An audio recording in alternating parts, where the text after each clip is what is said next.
So today we are doing a policy dialogue on expanding equity and inclusion opportunity for children with special needs, education for inclusive development. We finally decided to settle on one set of learners who are marginalized, and that's why we're here today, learners with special needs education. And what we are trying to do with the dialogues is not just to have the conversations in Nairobi. Every time we have these conversations, we have people from Nairobi, but now we are going to counties. We want to have your voices. We want to run the study findings through you. We want to collect all the recommendations.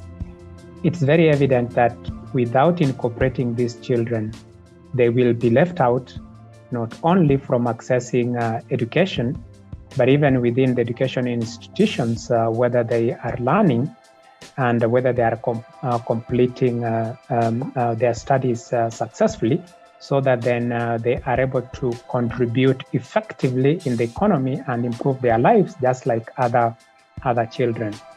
So we did some work on employability of young people with disability.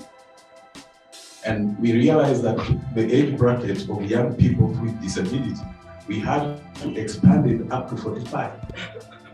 Because we realized that if we wanted to limit it probably even to 30, getting these people within this age bracket became very difficult. Why?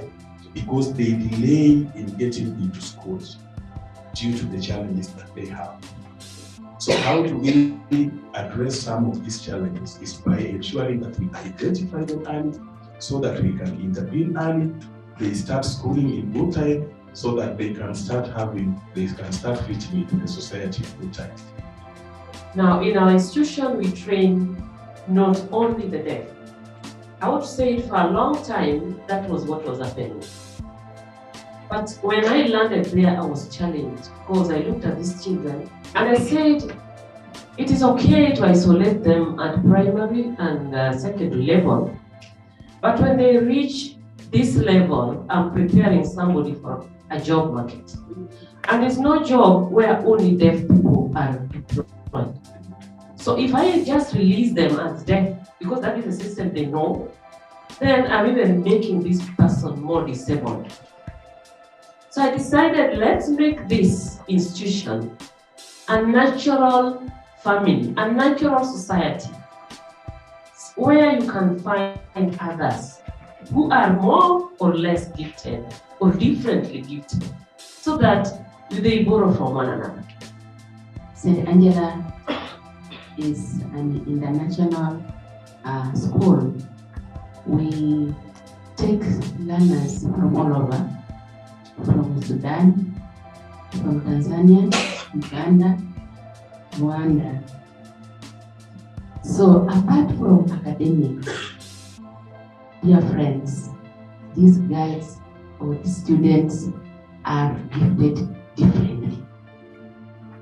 And they are an asset to their parents. And we shouldn't neglect them at all, embrace them. My understanding of inclusion is inclusion as it is. What are we thinking about family, individual child level barriers before I am in school?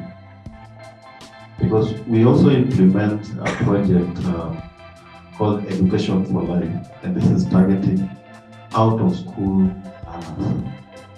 So part of the reason that we are struggling with, when we engage with the families, they tell you, I did not know that my child has a disability. And Mr. Aguara here, David Isaac here can attest to that. Because we identified them and linked them for a learning assessment done by the EAC, and also link them to diagnostic assessment by APDK. And please take the persons with disability into your vocational training centers. You will be surprised by how the world turns for you, not against you. With those very many words, it was my pleasure being with you and being the moderator for this day. God bless you. Until next time.